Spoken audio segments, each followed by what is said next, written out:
SIT প্ৰথম অৱস্থাত মুখ্যমন্ত্ৰীগৰাকী কৈছিল যে 8 ডিচেম্বৰত জুবিন গাৰ্গৰ চাৰ্জশ্বিট দাখিল কৰা হ'ব আৰু তাৰ পিছত মুখ্যমন্ত্ৰী উল্লেখ কৰিছিল 8ৰ পৰা 10 ডিচেম্বৰত চাৰ্জশ্বিট দাখিল কৰা হ'ব আৰু শেহতীয়াকৈ ইতিমধ্যে সিদ্ধান্ত গ্ৰহণ কৰা হৈছে স্পষ্ট কৰা হৈছে ৰাজহুৱা কৰা হৈছে সেই বিশেষ দিনটো যি দিনটোক লৈ সমগ্ৰ অসমবাসী ৰাইজে প্ৰাণৰ শিল্পী হিয়াৰ আমঠু জুবিন গাৰ্গৰ ৰহস্য মৃত্যুৰ প্ৰকৃত কাৰণ জানিবলৈ উদ্গ্ৰীৱ হৈ আছে অধীৰ অপেক্ষা কৰি আছে আৰু সেই দিনটো 12 ডিচেম্বৰ হিচাপে ধাৰ্য কৰা হৈছে নিৰ্ধাৰণ কৰা হৈছে আৰু জুবিন গাৰ্গৰ এই চাৰ্জশ্বিটৰ প্ৰসংগক লৈ কালি মুখ্যমন্ত্ৰী ডক্টৰ হিমন্ত বিশ্ব শৰ্মাই কেইবাটাও তাৎপৰ্যপূৰ্ণ মন্তব্য কৰিছে আৰু তাৰ ভিতৰত যে জুবিন গাৰ্গৰ চাৰ্জশ্বিট দাখিলত বাধা আৰোপ কৰিছে অখিল গগৈ গৌৰৱ গগৈ নমস্কাৰ প্ৰিয় দৰ্শক মই জয়ন্ত মাধৱ গোস্বামী আপোনাক স্বাগতম জনাইছো নিউজ 18 অসম নৰ্থ ইষ্টৰ ডিজিটেল লাইভলৈ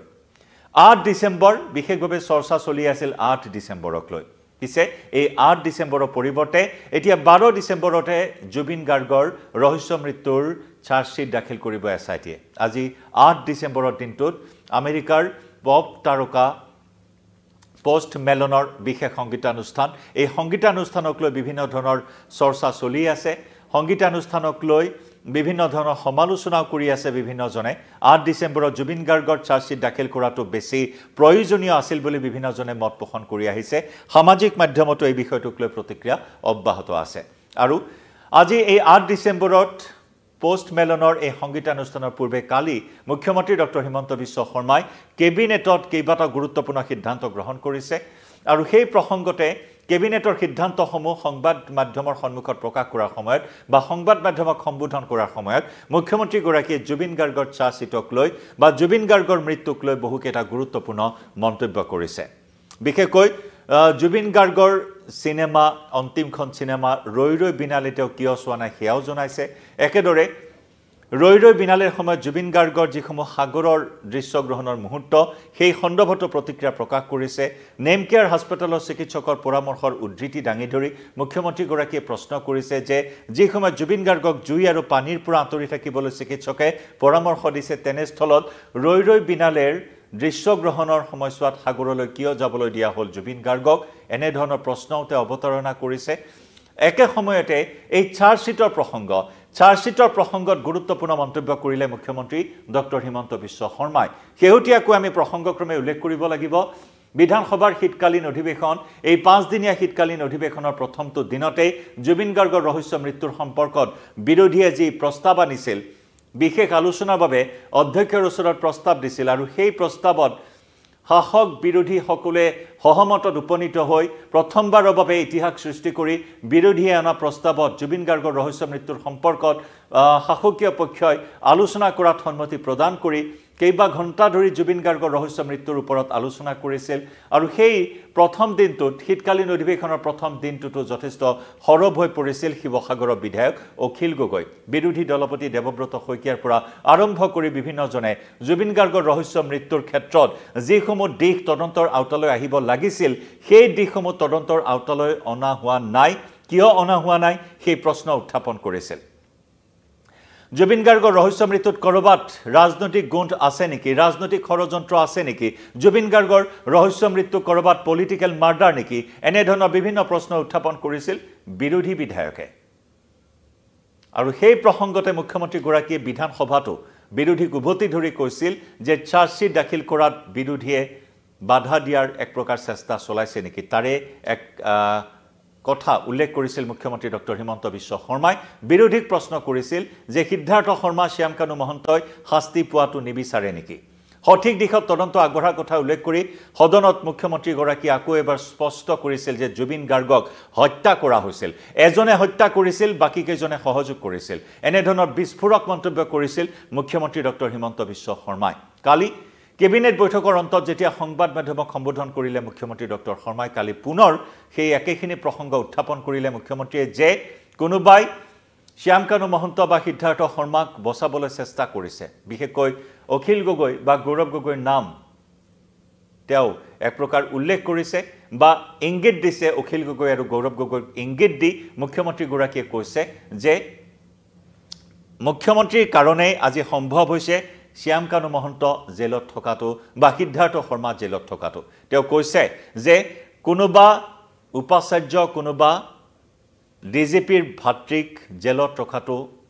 মই কৰি দেখুৱাইছো ইয়া মুখ্যমন্ত্ৰী গৰাকীৰ মন্তব্য জেলত শ্যাম কানু মহন্ত সিদ্ধাৰ্থ শৰ্মা কেনেদৰে আছে সেই খবৰ কৰিছে নে নাই সেয়াও প্ৰশ্ন কৰিছে সংবাদ মাধ্যমক যে জেলত মাটিত শুব লগা হৈছে 3 মাহ ধৰি কাৰাবন্দী হৈ আছে শ্যাম কানু মহন্ত বা সিদ্ধাৰ্থ শৰ্মা বা জুবিন গাৰ্গৰ ৰহস্য মৃত্যুৰ সৈতে অভিযুক্তসকল 3 মাহ ধৰি পকাত শুবলগীয়া হৈছে জেলৰ মজিয়াত শুবলগীয়া হৈছে কাৰাগাৰত আঠুৱা নোহোৱাকৈ শুবলগীয়া হৈছে ভালদৰে খাব পৰা নাই গতিকে তেনেকুৱা এটা পৰিবেশত আছে জুবিন গাৰ্গৰ ৰহস্য মৃত্যুৰ অভিযুক্তসকল গতিকে সেই অভিযুক্তসকলক বচাবলৈ চেষ্টা কৰিছে নেকি সেই অভিযুক্তসকলৰ বিৰুদ্ধে যি চাৰ্জশ্বিট দাখিল কৰিবলৈ এছআৰটিয়ে দিন ৰাতি একাকাৰ কৰিছে সেই চাৰ্জশ্বিট দাখিলত বাধা প্ৰদান কৰিছে অখিল গগৈ গৌৰৱ গগৈ এই বিস্ফোৰক অভিযোগ মুখ্যমন্ত্ৰী ডক্টৰ হিমন্ত বিশ্ব শৰ্মাৰ কি কৈছিল কালি সংবাদ মাধ্যমৰ সন্মুখত এই প্ৰসংগত সেইখিনি মন্তব্য এবাৰ আমি আগবঢ়াই লৈছো শুনক তেওঁলোকে শ্যাম কানু মহন্ত আৰু কি নাম তাৰ সিদ্ধাৰ্থ শৰ্মাক বচাব খুজিছে তেওঁলোকে চাৰ্জশ্বিটখন দিয়াত বাধা দিব চেষ্টা কৰি আছে এটা তেওঁলোকে কৈছে এটো এমইএ ইনকুৱাৰী কৰিব লাগে এমইএ কি পুলিচ নেকি তাৰ মানে যি সকলে অসম গৱৰ্ণমেণ্টৰ ইনকুৱাৰীটোক বাধা দি আছে তেওঁলোকে কি বিচাৰিছে আমি হাত দাঙি দিও তেতিয়াতো সঞ্জীৱ কি নাম সিদ্ধাৰ্থ শৰ্মাৰ শ্যাম কানুতে বেলে পাই যাব আমি বুলিহে আজি 3 মাহ ধৰি ৰাখিলো নহলে আজিলৈকে কোন ডাঙৰ মানুহ জেলত 3 মাহ কোন চৰকাৰে ধৰি ৰাখিব পাৰিছে মোক কওকচোন আজিলৈকে অসমৰ বুৰঞ্জীত কোনবা ডিজিপিৰ ভায়েকক কোনবা ভাইস চেঞ্চেলৰ ভায়েকক কেতিয়া অসমৰ হিষ্ট্ৰীত 3 মাহ জেলত ধৰি ৰাখিছে কৰবি দুবৰীৰ হত্যাকাণ্ড হৈছে গুৱাহাটীৰ মাজমজিয়াত দুগৰাকীকৈ মাক জীয়েকক গুৰুম কৰি মাৰা হৈছিল কাকোতো 3 মাহ আজিলৈকে ধৰি ৰাখিব পৰা নাই গতিকে মুক্ত আপোনালোকে ধন্যবাদ দিব লাগে যে মই আজিলৈকে উলাই আহিব দিয়া নাই ধন্যবাদ কোট দিব আৰু পাৰিলে আকৌ সমালোচনাতে থাকিব মই যিখিনি চেষ্টা কৰি আছো কিমান সফল হৈছো নাজানো কিন্তু মইতো অভূতপূৰ্ব চেষ্টা কৰিছে 3 মাহত চাৰ্জশ্বিট দিয়া ৰেকৰ্ড আছে নেকি সিংগাপুৰ পুলিচতকৈ আগত আমি চাৰ্জশ্বিট দিম সিংগাপুৰে দিব 18 তাৰিখে আমি দিম 12 তাৰিখে তো মুক্ত কৰবাত ধন্যবাদ এটা দিয়ক দিব লাগে নে নাই কওকচোন আজি 3 মাহটো বেল হোৱা নাই আজি 3 মাহ হৈ গল আগতে মোক কি কোৱা হৈছিল যে তেওঁলোকৰ লগত ভাল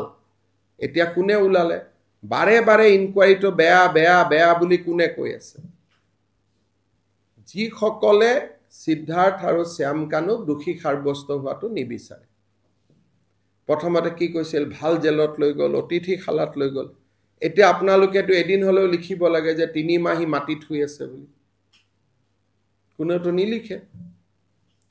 আজি 3 মাহ যে সিদ্ধাৰ্থ শৰ্মাৰ শ্যাম কানু শৰ্মা মাটিত শুই আছে যিবিলাকে ৰিজৰ্টত পঠোৱা বুলি লিখিছিল আজিলৈকেতো কোৱা নাই যে আমাৰ ভুল হৈছিল মুখ্যমন্ত্ৰীক এনেকৈ গালি পাৰাটো ভুল হৈছিল কব লাগিছিল নাই কোনবাই কওকচোন তাতে ভূত ওলাই ভাবে ৰাতি চিঞৰ বাখৰ হয় মহৰ আঠুৱা দিয়া নাই মোবাইল ফোন দিয়া নাই খাব ভালকৈ পোৱা নাই জেলৰ যি নিয়মতকৈ এটা টুকুৰা ৰুটি ভালকৈ খাব দিয়া নাই 3 মাহটো হৈ গল চাওতে কোনেওতো জামিন লব পৰা নাই নে পাৰিছে কক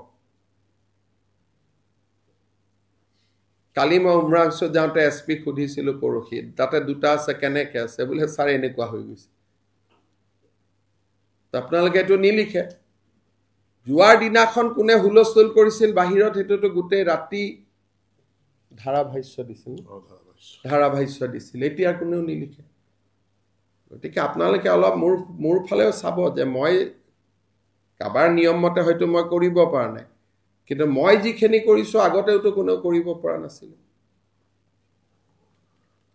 কিমান ডাঙৰ ক্ৰাইম অসমত হৈ গৈছে তেনেকে কাবাক ডাঙৰ মানুহৰ ঘৰৰ লৰা আজিলৈকে 3 মাহ আছে নেকি জেলত কিবা নহয় কিবা কৰিটো উলাই আহে মইতো ধৰি ৰাখিছোঁ আমাৰ গভৰ্ণমেণ্টে ৰাকেশ পালক ধৰি ৰাখিলে আৰু আমি এতিয়া শ্যাম কানু সিদ্ধাৰ্থক ধৰি ৰাখিলোঁ কংগ্ৰেছৰ দিনত কাক ধৰি ৰাখিছিল কক আজিলৈকে তেতিয়া ক্ৰাইম হোৱা নাছিল সেইকাৰণে আপোনালোকে চাব যে অসমৰ মানুহে আমাক কিয় ভাল পায়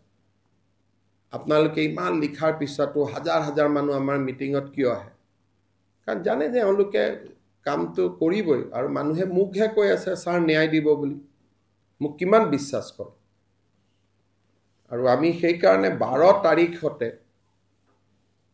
ছিংগাপুৰে দিব 18 ছিংগাপুৰতকৈ আগত আৰু চাৰ্জশ্বিটখন দেখিলে আপোনালোকেতো বুজিয়ে পাব গোটেই ঘটনাটো কি হৈছিল এপ্লাই কৰিব লাগিব খালি কপিটো আমি দিব নোৱাৰো কপিটো আপোনালোকে এপ্লাই কৰি পেলাই কোৰ্টৰ পৰা আনিব লাগিব বুজি পালে গতিকে এইটোৱে কথা আৰু গৌৰৱ গগৈ অখিল গগৈ কি বিচাৰিছে তেওঁলোকৰ পৰা বুজি ল'ব আমি যদি কাবাক ইনকোয়াৰিটো দি দিও মানুহ দুজন জামিনত যাব তেতিয়া টিভিৰ আগত ক'ব লাগিব যে এওঁলোক দুজন আমাৰ মূৰ্খামিৰ কাৰণে জেলত গলে হিমন্ত বিশ্ব শৰ্মা দায়ী নহব জামিনত গলে আজি যদি অসম পুলিচে কেছটো সিবিআইক দি দিয়ে লওঁতে মাজত দুমাহ লাগিব নে নাই দুমাহত তেওঁ 18 তাৰিখে জামিনত গুচি যাব হিদনাখন যাতে মোক লিখি দিব লাগিব টিভিত সিবিআইক দিব লাগিলে মই সিবিআইত দিম 24 ঘণ্টা এমইএক দিব লাগিলে এমইএক দি দিম 24 ঘণ্টা খালি মোক ক'ব লাগিব যে এই এজেন্সিৰ হাতত যদি বেল পাই জামিন পাই আমি মুখ্যমন্ত্ৰীক দোষ নিদিও হেতু কৈছে নেকি কোৱাটো নে গতিকে এইবিলাক হৈছে ৰাজনীতি কৰি খাব আহিছে জুবিনৰ নামত সিহঁতক ভোট লাগে আৰু মুখ লাগে জুবিন জীয়াই থাকক অসমৰ মানুহৰ মাজত গানেৰে গতিকে তেওঁলোক আৰু মোৰ ৰাস্তাটো বেলেগ